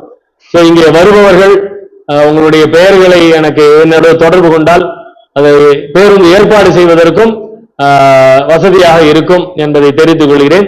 பத்திரிகை இங்க கொடுப்பாங்க. அடுத்த ஒரு தகவல், வருகின்ற 21ஆம் தேதி நமது வள்ளூர் கோட்டம், சென்னை வள்ளூர் கோட்டத்திலே அதுக்கும் பத்திரிகை கொடுப்போம். பெருவெளியை காப்பதற்காக கோர்ட்டில் நீதிமன்றத்திலே நடந்து கொண்டிருந்தாலும் அதை நாம் காக்க வேண்டும் என்பதற்காக அங்கே அன்றைய தினம் தமிழ்நாட்டிலே பல இடங்களிலே 21ஆம் தேதி பல இடங்களிலே ஒரு அறப்போராட்டம், அறவழி போராட்டம் ஒன்று நடத்துவதாக தீர்மானம் செய்யப்பட்டு அதுவும் இங்கே பத்திரிகை கொடுக்கப்படும். அனைவரும் திரளாக வந்திருந்து ஆர்ப்பாட்டம், பெரிய போராட்டம் அப்படிலாம் ஒண்ணும் கிடையாது. நம்மளுடைய ஒரு ஒரு ஒற்றுமையை காட்டுவிப்பதற்கான ஒரு சிறிய நிகழ்வு, வேற ஒண்ணுமே கிடையாது. இங்க சென்னையில இவ்வளவு சன்மார்க்கிகள் இருக்கின்றார்கள் அப்படிங்கிறத காட்டுவதற்கான ஒரு நிகழ்வு சென்னை வள்ளுவர் கோட்டத்திலே 21ஆம் தேதி சனிக்கிழமை காலை 9 மணி அளவிலே ஒரு நிகழ்வு நடத்தப்பட இருக்கிறது. அதிலும் அனைவரும் கலந்து கொண்டு சிறப்பிக்க வேண்டும் என்று பணிவொன்றுடன் கேட்டுக்கொள்கின்றேன். நன்றி, வணக்கம். அருட்பெருஞ்சோதி அருட்பெருஞ்சோதி தனிப்பெரும் கருணை அருட்பெருஞ்சோதி. அடுத்த வாரம் சாந்தி ஞானமுத்து, ரேணுகா சிவபிரகாசம் அவர்கள் இருவரும் நம்முடைய சிறப்புரையாற்ற உள்ளார்கள். நீங்கள் இன்று பௌர்ணமி தினத்தாகையால் பாதி மகளிர் வரவில்லை. நானே பயந்து கொண்டிருந்தேன். இருந்தாலும் இவ்வளவு பேர் வந்து அரங்கை நிறைவு செய்து வருகை தந்ததற்கு நன்றி கூறுகிறேன். அடுத்த வாரம் அவசியம் வர வேண்டும். தலைப்பு வந்து ஐயா சொன்ன மாதிரி நாளின் பிறந்து என்ற மாதிரி எம்ஜிஆர் தலைப்பில் தான் கருணை இருந்தால் இறைவனாகலாம் அப்படின்ற தலைப்பிலே அடுத்த வாரம் சாந்தி ஞானமுத்தும் ரேணுகா சிவபிரகாசமும் இங்கு சொற்பொழிவாற்ற உள்ளார்கள். இது சிறப்பு என்னன்னா, ஐயா மு பாலு ஈண்டெடுத்த தவப்புகள்கள் இந்த வாரம் ஐயா பேசினாரு. அடுத்த வாரம் இரட்டை சகோதரிகள் பேச உள்ளார்கள். இவர்கள் எல்லாம் குடும்பமே பெரிய பாக்கியம் பெற்ற குடும்பங்கள். இந்த சந்ததிகள் அத்தனை பேரையும் பேரை பேத்திகள் மருமகள் எல்லாரையுமே சன்மார்க்க குடும்பமாக ஆக்கிய பெருமை அவர்கள் குடும்பத்தை ஒன்றுதான் சேரும். அவர்களுக்கு நன்றி கூறி அடுத்த வாரமும் பெரும் திரளாக கலந்து கொண்டு சிறப்பிக்குமாறு கேட்டுக்கொண்டு, அடுத்த 22ஆம் தேதி ஞாயிற்றுக்கிழமை அனைவரும் தவறாமல் கலந்து கொள்ள வேண்டிய ஒரு இடம் வேளச்சேரி தீபம் ட்ரஸ்ட். அங்கு அந்த இடம்லாம் மனிதனாக பிறந்தவர்கள் அங்கு போய் ஒரு 2 சேவையாக செய்யணும், அதை பார்க்கணும். ஏன்னா ஆயிரக்கணக்கான மக்களுக்கு தினமும் சேவை செய்கிறார்கள், அன்னதானத்தை செய்கிறார்கள். வருடத்திற்கு 300-400 குழந்தைகளை தத்தெடுத்து அவர்களுக்கு பள்ளி படிப்பை ஏற்று நடத்துகிறார்கள். நம்ம எல்லாம் செயலனை கூட வள்ளலார் சொல்லுவார் வந்து 3 விதமா. ஒண்ணு, பொருளால் உதவி செஞ்சு பயனடை, இல்லை என்றால் உடலால் உழைத்து அந்த பயனடை. என்னால பொருளும் இல்லை, உடல் வலிமை இல்லைன்னா அது நல்லபடியா நடத்தும்ன்றதாவது எண்ணிய நான் எண்ணியாரு எமக்கு வரும்போது அந்த எண்ணங்களையாவது அதை விதையும். நம்ம வந்து ஐயா சொன்ன டிவில இல்லாம நல்ல அந்த சிறப்பான நிகழ்ச்சி வேளச்சேரி தீபம் ட்ரஸ்ட்ல, அந்த வேளச்சேரியில் கூட காந்தி நகர் ஸ்டாப்புக்கு உள்ள போனது தெரியும். அங்கு காலை 6 மணி முதல் மாலை 6 மணி வரை, காலை 4 மணி, காலை 4 மணிக்கு நம்ம எழுந்துக்கவே மாட்டாங்கல்ல. 4 மணிக்கு எழுப்புனா எப்படி ஆயிடுவாங்க ஏங்க? நம்ம 4 மணிக்கு எழுந்து சொன்னா திருப்பி பார்த்தா போயிடுவாங்க. காலை 6 மணி முதல் ஐயா சொல்றாரு 4 மணிக்கு அவன் படிக்கிறேன்றாரு. அதுதான் சொன்னேன். ஐயா யூனியன் பட்டிமன்றம் எல்லாம் கூட இருக்கு. ஐயா எல்லாம் சிறப்பு பேச்சாளராக இருக்காங்க. இதையெல்லாம் வந்து என்ன தகவல் செய்வோம் இதெல்லாம் கண்டு கழிக்கவும் இதை உணரவும் நீங்கள் பாக்கியவான்களாக ஆக வேண்டும் என்று உங்களுடைய மலப்பாதங்களை மண்டிட்டு வணங்கி கேட்கிறேன். இந்த வாழ்நாளில் இப்படியெல்லாம் இதையெல்லாம் பயன்படுத்திக் கொள்ளுங்கள். ஒன்று, இந்த வள்ளலாருடைய வழியிலே வள்ளலாருடைய இதில் வந்து துண்டுகிறார் கைச்சோறு இல்லைன்னார். இந்த வரத்து கூட ஒரு பாக்கியம் வேணும். ஆனா வந்த பிறகு வந்து உங்களுடைய வாழ்க்கையிலே நீங்கள் நினைச்சதெல்லாம் வெற்றியோடும். மாறாத வெள்ளையினை என்றாலும் நன்மையோடு தீராது என்று யார் சொன்னால் எங்கள் பிரகாச பேர் சொன்னாலே போகுமே தெரியும். அதனால இறைவனை பற்றாத பிரிக்கலாம். ஐயா வந்து நம்மளை காப்பாற்றுவார். ஐயா நம்முடனே இருப்பார். முதல்ல நம்ம அவரை நம்பணும். நம்பினால் அவரை நம்மளை நிச்சயமாக கைவிட மாட்டார். தயவு செய்து தீபம் ட்ரஸ்ட் எல்லாம் நாங்கள் வருவோம் பார்ப்போம். இங்க இருக்கிற நமது சங்கத்தில் எத்தனை பேர்ல வந்திருக்காங்க என்று நானும் பார்ப்போம். தவறாமல் வந்து கலந்து கொள்ளுமாறு கேட்டுக்கொண்டு, அடுத்த வாரம் நமது அன்புக்குரிய கோவில் குருக்கள் ஐயா அவர்கள் அன்னதானம் செய்திருக்கிறார்கள். அவரும் அடிக்கடி நமக்கு கேட்காமலே இந்த வாரம் அடுத்த வாரம் அவர்கள் உணவு படைக்க உள்ளார்கள். அவர்களுக்கு ஒரு நன்றி கூறி, இன்று 3 விதமான சேனல் ஐயா யூடியூப்ல உலகமே ஓடிக்கொண்டிருக்கிறது. இந்த செய்தி இந்த விஷயத்தை யூடியூப்ல பதிவு பண்ணி ஓடிக்கொண்டிருக்கிறது. அடுத்ததாக அருள்ஜோதி தொலைக்காட்சி அவங்க கூட தினம் ஆயிரக்கணக்கான மக்களுக்கு உணவு சமைச்சு அங்கங்க கொண்டு போய் என் கடன் பணி செய்து கிடப்பது அது போல அவங்க கடன் ஃபுல்லாக பள்ளி நடத்துறாங்க, டிவி நடத்துறாங்க, பேப்பர் நடத்துறாங்க. இத்தனை வந்து வேன் வச்சு அங்கங்க இப்ப கூட ஒரு ஏழை எளிய குடும்பம் ஐயா அந்த சாப்பாடு வேணும் ஒரு 500 பேருக்கு போன் பண்ணாலும் வீட்டுல வந்து இறங்கும். எந்த பிரதிபலன் எதிர்பார்க்காம சொன்னவுடனே செய்யக்கூடிய தனலட்சுமி அம்மையார் அவர்கள் டிவி இன்று நம்முடைய இந்த செய்தி உலகிலும் பரப்பக்கூடிய ஒரு நல்ல வாய்ப்பை அவர்கள் நமக்கு அளித்துள்ளார்கள். இதற்கு நாம் பெரிய விட்டு பேரு.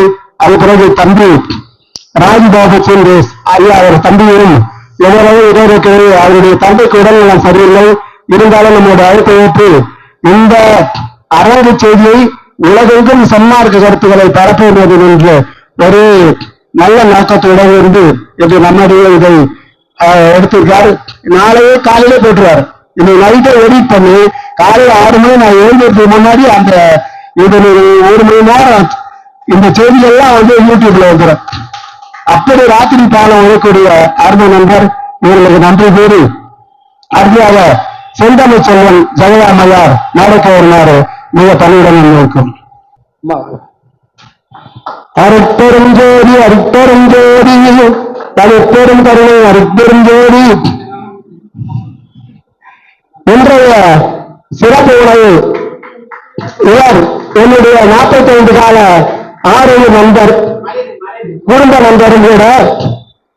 இவர்கள் இன்று இவருடைய பேட்டி பெங்களூரிலே குழந்தை படித்துக் கொண்டிருக்கிறார்.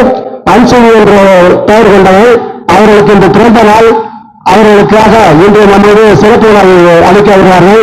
அவர்களை வாயார வாழ்க்கையுமாக வாழ்நாள் அடைவார், வறுமையிறார், நன் மனை மக்கள் பொன் போல் நாள் இடம் புகழ் ரோகம் பெறுவர், பின் பொன்மை ஒன்றும் காணார், மின் நாமம் கருவிந்து போற்றி கல்விகள்வாள் மாநாளேற்ற மதுரையின் வடிவுரை மாணிக்கத்தில் வரும் அனைத்து செல்வங்களும் செந்தமிழ் செல்வன் அவர்களும் அவர் குடும்பத்தாரும் உற்றார் உறவினரும் பெற்று வெண்ணு மண்ணு பெற்ற வாழ்வாழ்ந்து வாழ வேண்டும். அவர்கள் தொண்டு சுரக்க வேண்டும். நாம் எப்போதுமே கேட்டாலும் துள்ளி கொடுக்காமல் அள்ளி கொடுக்கின்ற தம்பதிகள் எனக்கு கிடைத்த பெரிய பேரு. நாங்கள் இறைவரும் ஒன்றாக பணிபுரிந்து ஓய்வு பெற்று இறைவன் அருளால் பக்கத்து பக்கத்திலே இருக்கிறோம். அது தெரியாத நட்பாக இருந்து கொண்டிருக்கின்றது. ஒடுக்க இழந்தவர்களுக்கு கை போல எனக்கு எப்பொழுதுமே 12 மணி அது தவிர ஓடி வந்து உதவி செய்யக்கூடிய ஆரோக்கிய நண்பர். அவர்கள் வாழ்க வாழ்க என்று அனைவரும் வாழ்த்துவமாக.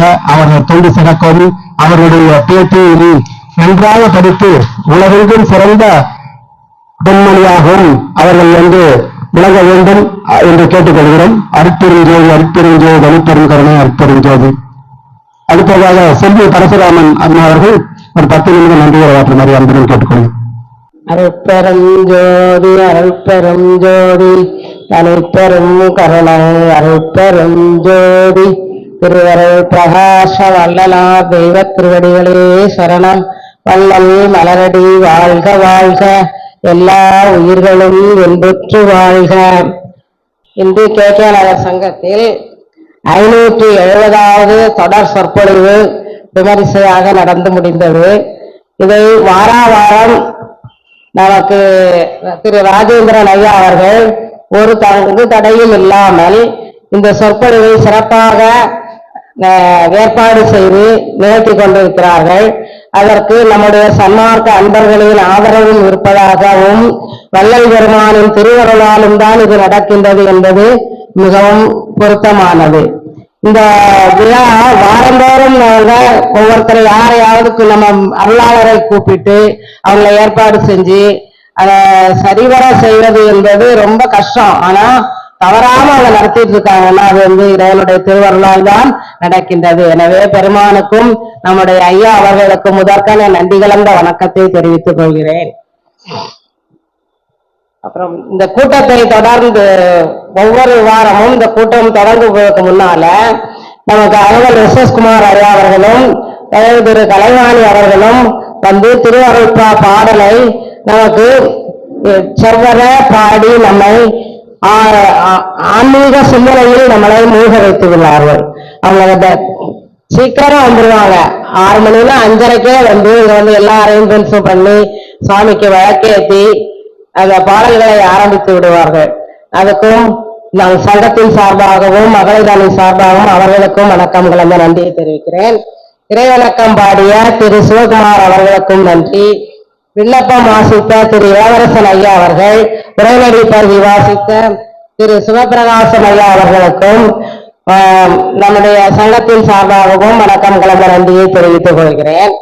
அதன் பிறகு நமது நடைமுறை சன்மார்க்க சங்கத்தின் நிறுவனராகிய நமது மூத்த சன்மார்க்கி திரு பாலையா அவர்களின் தவ புதல்வர் ஐயா பாபு அவர்கள் இவ்வளவு நேரம் நமக்கு நான் ஏன் பிறந்தேன் என்கிற தலைப்பில் 6ஆம் திருமுறையிலிருந்து ஒரு பாடலை எடுத்து அதில் உள்ள ஒவ்வொரு வரியிலும் உள்ள விளக்கத்தை நமக்கு அருமையாக எடுத்து கூறினார்கள். அதன்படி நாம் அந்த பாடலின் விளக்கத்தை சொல்லும் போது அவர் கூறிய கருத்துக்களை எல்லாம் மனதில் வாங்கிக் கொண்டு வாழ்க்கையில் அதை கடைபிடித்து நாம் மரணமில்லா பெருவாழ்வை அடைய நாம் இறைவனுடைய நெறிகளை பின்பற்றி எதையெல்லாம் செய்யக்கூடாது என்பதையெல்லாம் விளக்கமாக எடுத்து உரைத்தார்கள். அதை வாழ்க்கையில் கடைபிடித்து நாமும் ஐயாவுடைய திருவருளை பெற வேண்டும் என்றும் வேண்டி விரும்பிக் கொண்டு இவ்வளவு நேரம் பொறுமையாக காத்திருந்து நம்முடைய அருமை ஆன்மீக சன்மார்க்க அன்பர்கள் அனைவருக்கும் சங்கத்தின் சார்பாகவும் மகளிர் அணி சார்பாகவும் வணக்கத்துடன் கலந்த நன்றியை தெரிவித்துக் கொள்கிறேன். நன்றி, வணக்கம். அருட்பெருஞ்சோதி அருட்பெருஞ்சோதி அருட்பெருஞ்சோதி அருட்பெருஞ்சோதி அருட்பெருஞ்சோதி தனிப்பெரும் கருணை அருட்பெருஞ்சோதி ஜோதி ஜோதி ஜோதி சுயம் ஜோதி ஜோதி ஜோதி பரம் ஜோதி ஜோதி ஜோதி ஜோதி ஜோதி ஜோதி சிவம் ராம ஜோதி சோம ஜோதி ராம ஜோதி ஞான ஜோதி மாக ஜோதி யோக ஜோதி ராக ஜோதி நாத ஜோதி வேம ஜோதி வேம ஜோதி வேறு ஜோதி வீர ஜோதி வேம ஜோதி யோக ஜோதி வேம ஜோதி யோக ஜோதி ஆதேவி வேந்தனே ஆடலிடு பாதனே வாதியான போதனே வாழ்க வாழ்க நாதனே வாழ்க வாழ்க நாதனே வாழ்க வாழ்க நாதனே. திருச்சிற்றம்பலம். ராமலிங்காய நமக ராமலிங்காய நமக ராமலிங்காய நமக. திருச்சிற்றம்பலம்.